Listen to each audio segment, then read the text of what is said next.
আসসালামু আলাইকুম এভরিওয়ান, সম্মানিত দর্শক। আজকে আমরা একটি ইনফ্রারেড কুকারের পাওয়ার সমস্যা সমাধান করে দেখাবো। তো আমাদের হাতে একটি ইনফ্রারেড কুকার এসেছে যেটির পাওয়ার সমস্যা, মানে রান্না করতে করতে অফ হয়ে গেছে আর কিন্তু চালু হচ্ছে না। তো এই ইনফ্রারেড কুকারের পাওয়ার সমস্যাটি আজকে আমরা সমাধান করে দেখাবো। ভিডিওটি অবশ্যই না টেনে সম্পূর্ণ দেখবেন, চ্যানেলটি সাবস্ক্রাইব করে দিবেন এবং লাইক করে দিবেন ভিডিওতে। তো আর দেরি না করে আমরা মূল ভিডিওয়ে চলে যাব। তো দর্শক দেখুন, এটি হলো একটি ইনফ্রারেড কুকার। এখন আমরা কিন্তু পাওয়ার কেবলটি লাগালাম, কিন্তু দেখুন কোনো পাওয়ার আসে না। তো আমরা এখন ইনফ্রারেড কুকারটি খুলব এবং খুলে দেখব যে আসলে কি সমস্যা পাই। তো দেখুন, আমরা স্ক্রুগুলো আস্তে আস্তে খুলে নেব। তো দর্শক, ভিডিওটি কিন্তু না টেনে সম্পূর্ণ দেখবেন, তাহলে কিন্তু বুঝতে পারবেন যে কিভাবে এই সমস্যার সমাধান করি। তো দেখুন, আমরা প্রথমে স্ক্রুগুলো খুলে নিলাম। এখন কিন্তু আমরা এই যে গ্লাসটি আলাদা করলাম, টপ পার্টটি। এখন কিন্তু আমরা এই যে দেখুন কিপ্যাডটি খুলে নিচ্ছি, আপনার কিপ্যাড সার্কিট। তো এই কিপ্যাড সার্কিটটি কিন্তু ময়লা আছে, আমরা পরিষ্কার করে নেব। তো দেখুন দর্শক, প্রত্যেকটি প্রোডাক্ট খোলার পরে আপনারা প্রথমেই কিন্তু ময়লাগুলো সুন্দরভাবে পরিষ্কার করে নেবেন। তো আমরা এই কুলিং ফ্যানে কিন্তু ময়লা আছে, আমরা ময়লাগুলো ব্রাশ দিয়ে সুন্দরভাবে পরিষ্কার করে নিচ্ছি। তো এভাবে করে সুন্দরভাবে পরিষ্কার করে নেবেন প্রথমে। তারপরে কিন্তু মাদারবোর্ডের আমরা পরিষ্কার করে নেব, যেখানে যা ময়লা আছে পরিষ্কার করে নেব। তো এভাবে ময়লা পরিষ্কার করা হয়ে গেলে তারপরে এখন কিন্তু আমরা সার্কিটটি খুলে নেব।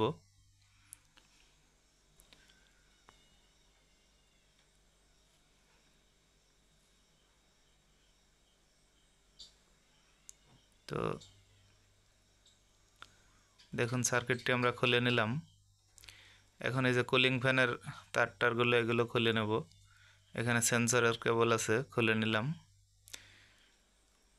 তো দেখুন, এটি হলো ইনফ্রারেড কুকারের সার্কিট। তো আমরা প্রথমে সুন্দরভাবে কিন্তু সার্কিটের দুই পিঠ কিন্তু দেখে নেব, চেক করে নেব এবং পরিষ্কার করে নেব। তো এটা সুন্দরভাবে দেখতে হবে কোনো জায়গায় কোনো ফিজিক্যালি ড্যামেজ আমরা লক্ষ্য করতেছি কিনা। তো প্রথমে কিন্তু চোখে পড়ার মতো কোনো ড্যামেজ আছে কিনা সেগুলো আগে দেখতে হবে, যেমন কোথাও পুড়ে গেছে কিনা, কোথাও লুজ কানেকশন আছে কিনা, পার্টসের গোড়া ফেটে গেছে কিনা, প্রিন্ট ফেটে গেছে কিনা, কোনো পার্টস ফুলে গেছে কিনা, ক্যাপাসিটার বার্ন হয়েছে কিনা। তো এই ধরনের সমস্যাগুলো কিন্তু প্রথমে সুন্দরভাবে লক্ষ্য করতে হবে যে সার্কিটে কোনো ফিজিক্যালি ড্যামেজ পাওয়া যায় কিনা। তো আমরা এই সার্কিটে কিন্তু কোনো ড্যামেজ পাইনি। তো এখন আমরা কিন্তু এই যে মাল্টিমিটারের মাধ্যমে কিন্তু প্রথমে টেস্ট করে নেব। তো দেখুন, প্রথমে দেখতে হবে আমাদের পাওয়ার কর্ড ঠিক আছে কিনা, মানে পাওয়ার কর্ড থেকে সংযোগটা সার্কিটে যাচ্ছে কিনা। তো দেখুন, আমরা মিটার দিয়ে পরীক্ষা করে নেব। তো পাওয়ার কর্ড কিন্তু ঠিক আছে। এখন এই পাওয়ার কর্ডের মাধ্যমেই আমরা কিন্তু ফিউজ বা এক্সট্রা কিছু পার্টস চেক করে নেব, যেগুলো যে পার্টসগুলো দিয়ে ভোল্টেজটা কিন্তু আপনার আইসিতে যাবে, পাওয়ার আইসিতে। তো আমরা কিন্তু ফিউজ টিউজ সবগুলো চেক করে নিচ্ছি, সব কিছু কিন্তু ঠিক দেখাচ্ছে।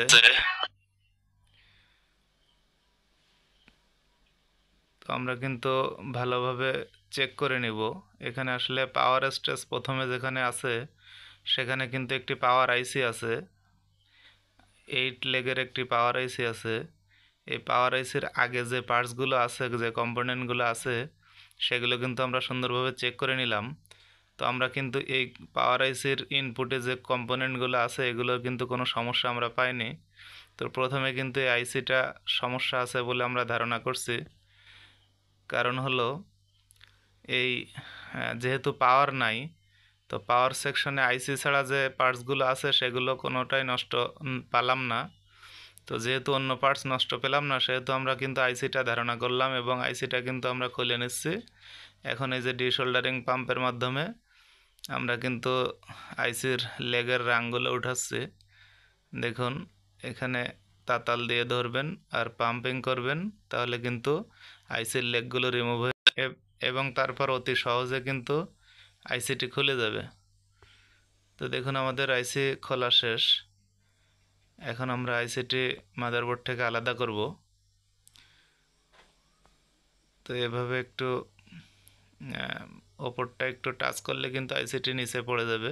এই দেখুন এই যে আট ঠ্যাঙের একটি আইসি, এটা হলো পাওয়ার আইসি। এর মান থাকে হলো আইসিটা হলো ভিআইপি 12 নাম্বার আইসি থাকে। তো অন্য নাম্বার হলেও সমস্যা হয় না, কারণ এই ইনফ্রারেড কুকারের পাওয়ার আইসিগুলো সেম কাজ করে থাকে।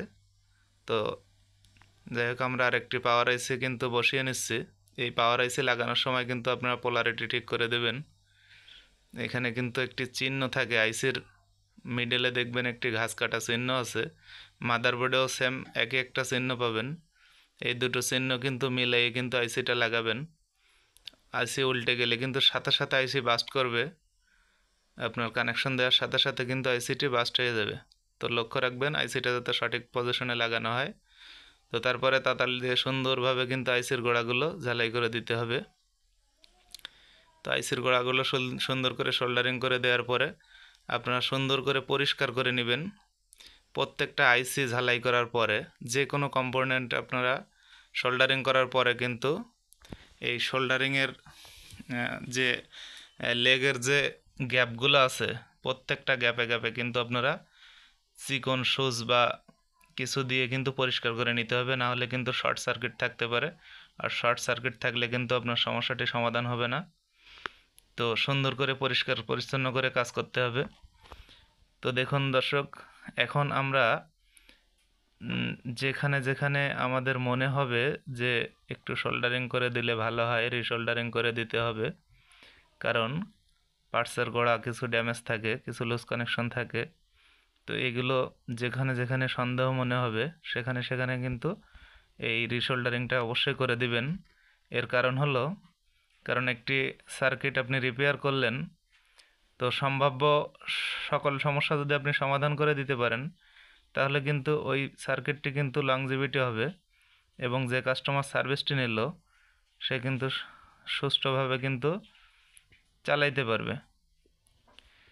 তো তখন কিন্তু আপনার একটি সার্ভিস কাস্টমারকে দেওয়ার পরেও উনি কিন্তু দীর্ঘদিন সুন্দরভাবে চালাইতে পারলো এবং ওনার প্রোডাক্টটি কিন্তু ভালোভাবে চলবে। তো দর্শক, সম্ভাব্য সব জায়গায় রিসোল্ডারিং করে নেবেন। এভাবে সুন্দর করে রিসোল্ডারিং করে সার্কিটটি পরিষ্কার করে তারপরে আপনারা লাগাবেন। তো দেখুন, তো এখন আমরা কিন্তু মাদারবোর্ডের যে সংযোগগুলো আছে, যেমন কুলিং ফ্যান, তারপরে সেন্সর, এগুলো সবই লাগিয়ে দিলাম। এরপর কিন্তু আমরা কিপ্যাডটি লাগিয়ে নিলাম। এখন আমরা পাওয়ার দিয়ে একটু চেক করব যে সমস্যাটি সমাধান হলো কিনা। দেখুন আমাদের কিন্তু পাওয়ার চলে আসছে। তো এই যে দেখুন আমাদের কিন্তু পাওয়ার সমস্যার সমাধান হয়ে গেল। তো এখন কিন্তু আমরা সুন্দর করে এই যে কিপ্যাডটা বোর্ডের সাথে লাগিয়ে নেব। মানে যেভাবে খুলছিলাম সেভাবে কিন্তু আমরা আবার সেটিং করে দেব। তো দর্শক দেখুন, সুন্দরভাবে কিন্তু আমরা আবার নাটগুলো লাগিয়ে দেব। তো চ্যানেলটি অবশ্যই সাবস্ক্রাইব করবেন। এই ধরনের টেকনিক্যাল রিলেটেড ভিডিও আপনারা সবসময় পাবেন। তো সবাই ভিডিওতে লাইক দিয়ে দেবেন। তো দেখুন আমরা এখন কিন্তু স্ক্রুগুলো লাগিয়ে ফেললাম। এখন ফাইনালি আমরা একটু চেক দেব। এখন আমরা প্লাগ ইন করব। দেখুন দর্শক, আমাদের পাওয়ার সমস্যাটির সম্পূর্ণ সমাধান। তো দর্শক, এই ছিল আজকের ভিডিও। তো ভিডিওটি অবশ্যই আপনাদের ভালো লেগেছে, আর যদি ভালো লেগে থাকে তাহলে চ্যানেলটি অবশ্যই সাবস্ক্রাইব করবেন, ভিডিওতে অবশ্যই লাইক দেবেন। তো ভালো থাকবেন, সুস্থ থাকবেন, আসসালামু আলাইকুম।